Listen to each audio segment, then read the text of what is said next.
So guys, we have to talk about E3, because for me, every year it's the same kind of spiel that's going on. I'm getting excited, I'm getting hyped up for what's to come, for all these press conferences. I can't wait. It's a highlight of my year, at least I'm telling me that it is. Then the show happens, and every time I'm disappointed by the pretentiousness of it, by the cringy, anti-gamer, detached from the consumer showcases that these brands put on. And it's literally across the board. Like, very rarely you get a show at E3 where you're like, oh wow, that felt kind of authentic, or it felt like they kind of get what consumers want. Over the last 6, 7, 8 years, it has become such a disturbing marketing massacre that seems to assume that all viewers are just brain dead, right? All the products are oversold, overpromised, overhyped, and then most of the time just underdelivered. And it's come to a point where I cannot look away from this ever-repeating pattern anymore. It's a bit like that Far Cry quote. I think was it Albert Einstein's definition of insanity? It is like doing the same thing every time and hoping to get different results. Because that's literally what E3 has become. It is at this point just like a buzzword firework where every year we're being promised like the next immersive, real experience, which for the first time pushes the boundaries of digital entertainment, and it's all exclusive. And it's like, bro, consumers are not that dumb, okay? We kind of see through your BS at this point. Like, just be upfront. E3 has to either reinvent itself or it will go away. And already this year, obviously, official reason is because of COVID. It's been cancelled again, and it's presumably only going to happen in like an online format as it did last year. However, in previous years, the dates for the showcases were often announced like at least 1 year in advance. Now we are in January, not that far off from this year's E3. Okay, it's still a few months, but no dates have been announced. So a lot of people are speculating whether E3 is going to happen at all. You know, not online, but maybe they're canceling the whole thing altogether. Obviously, the comment from the organizers is, and I'm quoting here, "We remain incredibly excited about the future of E3 and look forward to announcing more details soon." It's exactly what I'm describing, right? It's like, at least level with the people. Don't try to sell us into these trashy messages. It is so upsetting. It feels disingenuous. It feels like you're being made fun of. It feels like you're being treated like a complete moron with press statements like that. It feels like they're running a marketing strategy from 1995, okay? And it's just offensive at this point. However, if you ask me personally, despite not having dates yet for these showcases for this year's E3, I still think some showcases will happen in some shape or form. I don't think, personally, it's just me speculating obviously, but I don't think they're going to cancel the whole thing. There will be some kind of show happening. But another big problem with E3 is just that the competition of relevance has increased so drastically over the last years, right? In the past, E3 was the place to announce your game. And that has kind of shifted in recent years. Like, now we have, PAX, we have the Game Awards, we have Gamescom in Germany, we have the Summer Game Fest, which has just been announced to happen again this year. So there are loads of other events happening now that have all gained in relevance, and with that taken away from the relevance that is E3. So of course it's kind of easy for the organizer of E3 to now say, well, it's because of COVID, and yes, this was. I don't think it's just because of COVID, okay? You're selling that to us as a story. It's not just that. It's also that this event was the pinnacle of marketing BS. It was the most offensive perversion of overselling video games, and people see through it, and with that people move away from it, and it loses relevance. It's not just COVID. There's much more to this story. That doesn't mean that there's no way for E3 to turn this around, right? Because if you look at what the actual problem is, it is the format, okay? It is this: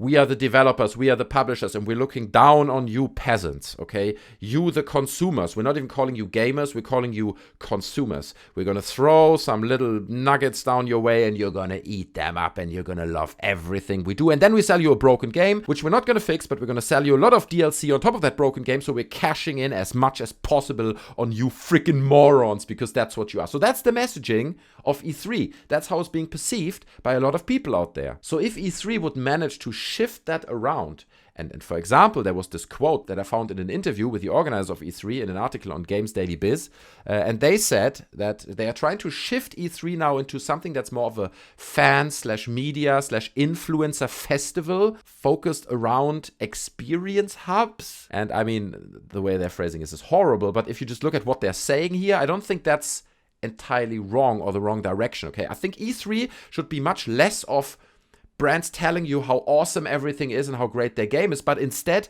hands-on demos, right? People actually getting hands-on with the game, and then people communicating to the outside world how that was. If you have a great game, influencers are going to come out and say, this was awesome, man. I have to tell you about this game. I played this game. This was awesome. It came from Activision, EA, whoever made it, it doesn't really matter. But if it's a good game, it will speak for itself, right? You don't need to overpromise it if you have a great game. And I think this element of like being genuine is what E3 missing at the core of the problem, okay? It just feels like every year you're just being sold lies. And if they can shift it to people feeling they're being sold like a genuine impression of a game, I think then it's possible. I mean, the brand of E3 itself is not lost per se, right?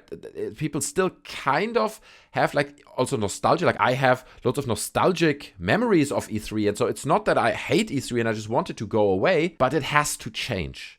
It has to become less corporate, less top-down from developers and publishers, more hands-on, more real demos, communicated through honest people who actually played the games and have an opinion on it. I mean, that brings a whole new wave of problems with it as well, right? Because lots of influencers, they are paid as well, and they know exactly that, you know, if you just say the game was great, then EA pays you that much. So there's also the risk of that kind of format then also deteriorating. Basically, instead of publishers saying our game is the best thing that ever happened in human history, now you have influencers being paid to say it's the best game in you. So I think it's really the element of genuinity, is that a word? Honesty, right? Authenticity that we need, where people are also willing to say, I played the new Far Cry game and it sucked. Okay, that's my opinion. The game sucked. It was not a good game. Without then Ubisoft saying, oh no, we're cutting all ties to that influencer, right? He can't say these things publicly. He's like, no, this is an opinion. This is potentially a valid opinion. It puts a bit more pressure on the publisher, on the developer, where they're like, okay, maybe we need to turn this around, you know, turn a better game. So in 3, 4, 5 months, just before launch or whatever, we can then show something that's better, that's improved. Because ultimately, why are people watching E3, right? And why am I watching E3? At this point, I'm just like enduring 15 boring trailers of games that I've already seen or known about, only to get like 2 short cinematic trailers of some kind of announcement that I didn't know about beforehand, right? And if you think about that, how stupid that is. And of course, not to forget, someone commented that as well under the poll that I did about E3 recently, but the cringe, right? The cringe is also such an important element, right? We love the cringiness that we get out of E3 every year. But unfortunately, the developers and publishers get slightly better at eliminating that cringe, because ultimately it often resulted out of live situations, and E3 is not really live anymore. Often those are recordings. So they're not stupid as well, right? They're like, oh, that was a horribly cringy moment. So they're redoing it. They're changing it slightly. So they're removing the cringe from these shows, which is a shame for people like us who really love the cringe and who kind of wait for it.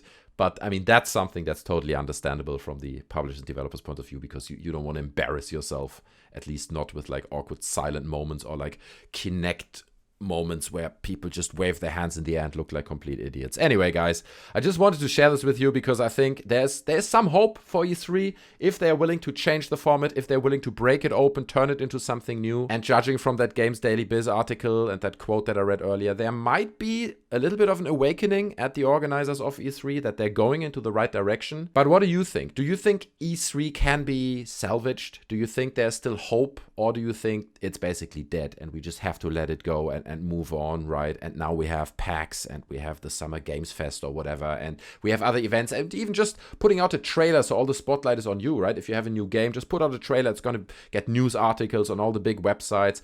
Do you even need E3 at this point to generate buzz about your new games?